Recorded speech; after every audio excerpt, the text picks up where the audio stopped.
Over on Jaguar Gator 8, a new college football video is out. In this video, we talk about Saturday's game between Nebraska and Northwestern, as we analyze the decision by head coach Scott Frost to go for an onside kick up by 11 points. Click the card in the upper right corner to watch. And now, on with our feature presentation.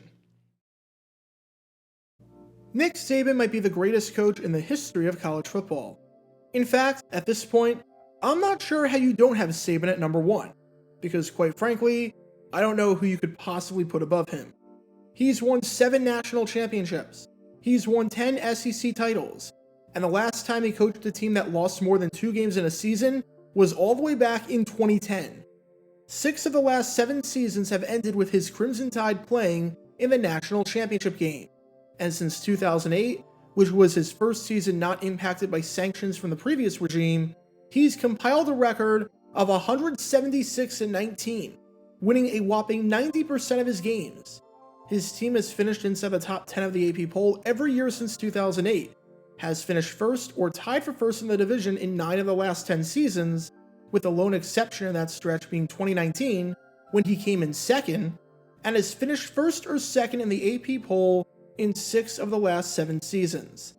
At the college level, Saban is the greatest to ever do it, and there might not even be a close second anymore. But at the NFL level, his time with the Miami Dolphins was, shall we say, not great.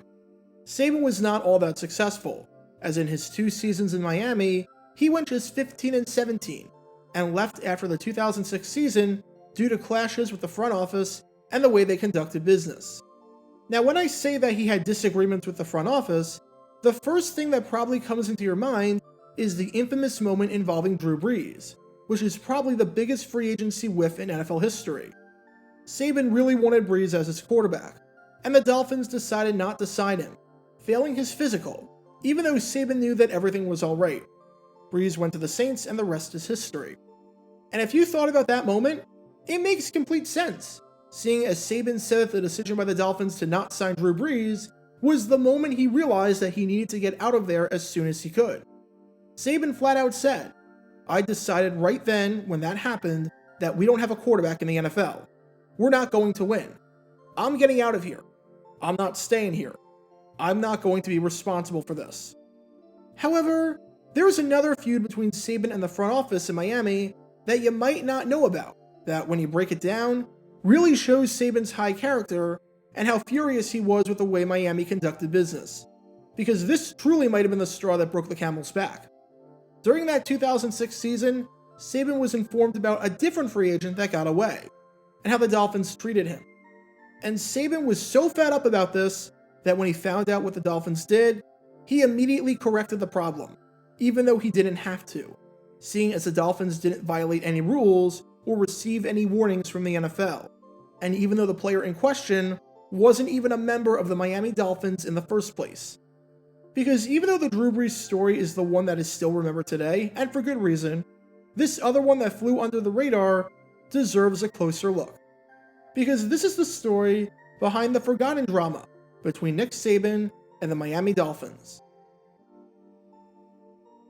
Before I talk about the incident in question, we need some context to understand the player involved, and what his relationship was with the Dolphins before all of this went down.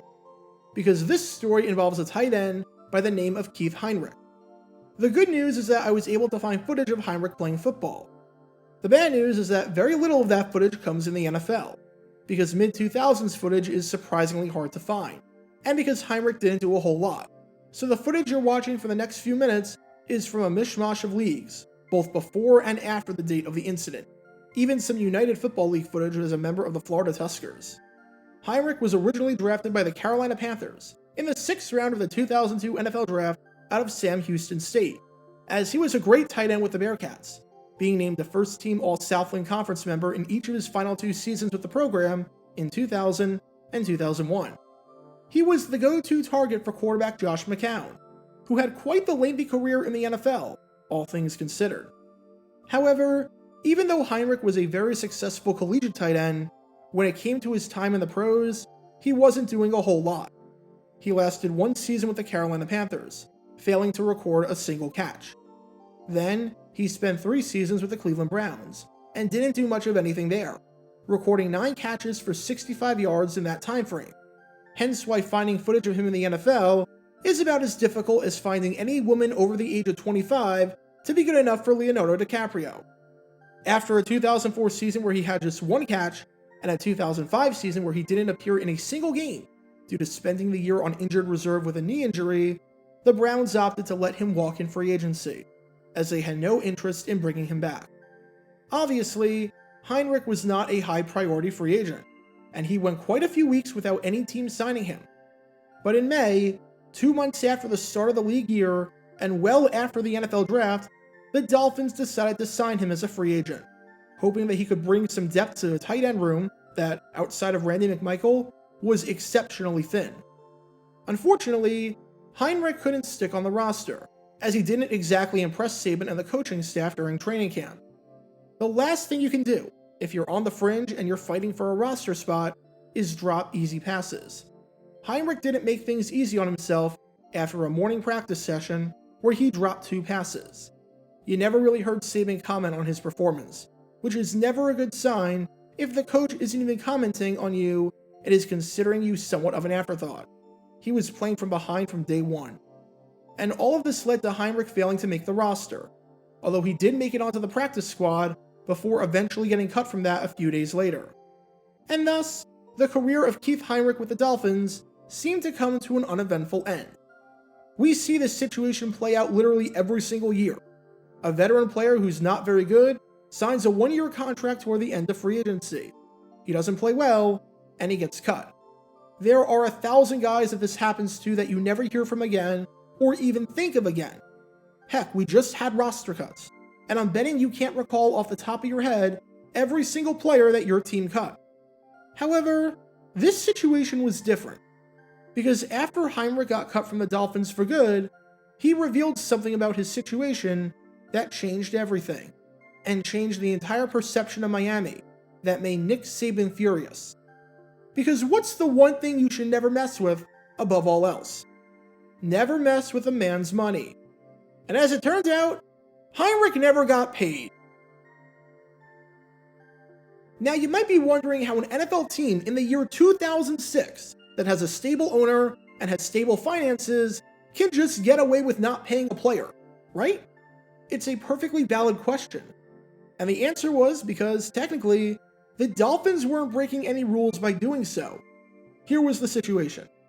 Per the NFL rulebook, any practice squad player who wasn't on the roster by 4 o'clock on September 5th did not have to get paid. It made complete sense as to why this rule was in place. Number 1, teams weren't practicing at that point due to roster cuts being made and players being acquired off of waivers and switching teams. So you would be paying people during time where no one's doing anything. Number 2, no one knew what the rosters even looked like. And how does that get taken into account with who pays what? Just because you survived the final cuts didn't mean you survived the final cuts, as waiver claims change the game and change your job status and security. So seeing as the players weren't working and rosters were completely up in the air, it made sense for this rule to be in place, and no one really complained too much about it. However, what this didn't take into account was this game right here.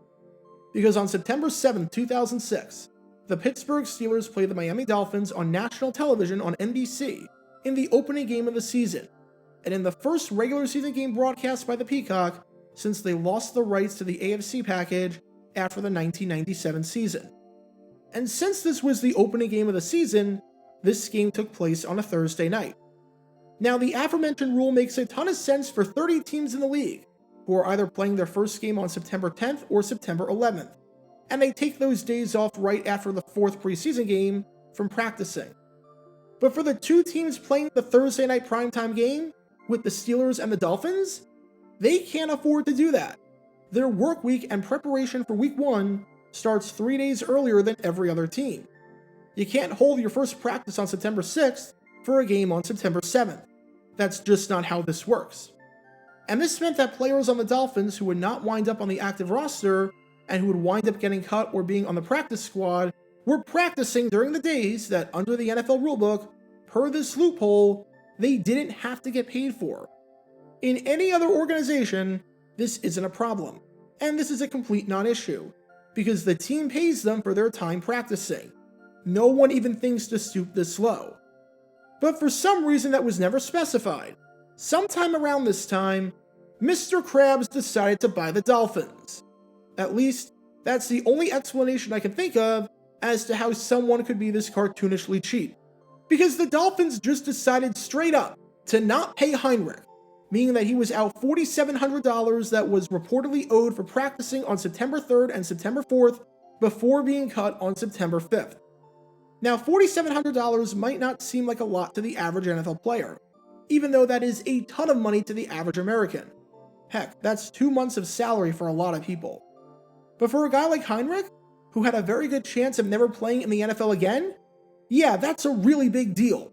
He wants that money, and anyone wants $4,700 versus the alternative of having $0. Heinrich's agent, Mike McCarthy, said that he was flabbergasted by the Dolphins not paying him, saying, "Nobody should expect to work for free." And when Nick Saban found out about this, oh man, you could tell he was furious. He was already fed up, and had already seen the Dolphins penny pinch and run a somewhat incompetent ship, as evidenced by the fact that every first-round pick drafted under Nick Saban was not signed in time for training camp.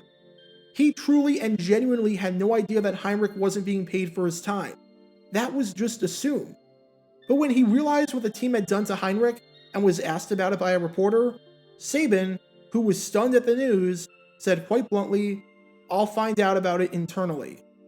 And immediately after the press conference where Saban found out about this news, he marched into the appropriate offices and was trying to get to the bottom of this. You could tell this was the last thing that Saban wanted to do. This was time that was being taken away from his ability to prepare for his team's upcoming game, and he was having to spend it trying to fix a joke of an organization that thought it was perfectly acceptable to just not pay people for their labor, and who was using a loophole to get around paying pennies to someone in the grand scheme of things. Now, we have no idea what exactly Saban said internally to the higher-ups. However, what we do know is this. Not even 48 hours later, McCartney, who was considering filing a grievance with the NFLPA over this, said that he received a call from the Dolphins and said that Heinrich would be paid the $4,700 that he was owed. So whatever Saban said or yelled or threatened clearly worked, because even though the Dolphins technically did not owe Heinrich the money and were not violating any rules due to how this rule was worded and due to the loophole available, Heinrich was paid, even if it was a month later than he would have liked. And when you combine that unknown story with everything else we know about Saban and his disagreements with how business was conducted down in Miami, it's no wonder that he left the organization to go to Alabama after the 2006 season. But this entire situation speaks volumes on the kind of person that Nick Saban is. Here he was looking out for a player who wasn't even on his team anymore, and who technically wasn't owed anything. And here he was, immediately getting to the bottom of an issue the second that he found out about it. Whether you agree with how Saban left the Dolphins or not, you can't deny that, especially with incidents like this, the Dolphins gave him every single reason to leave, because that's not the way a well-run professional organization does things. For many, Keith Heinrich is an afterthought, and a mere footnote in NFL history.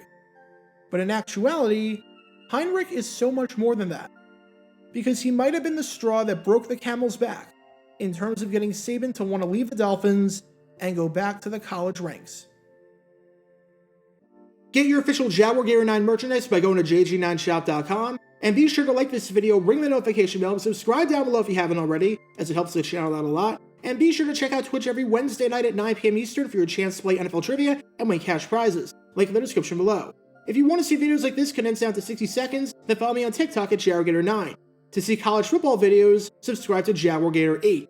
To see highlight videos of players throughout the history of the NFL, subscribe to JG9 Highlights. Also, special thanks to all of our Patreon supporters for helping out the channel. Your support is greatly appreciated. See how you can become a patron and request future video topics in the description below.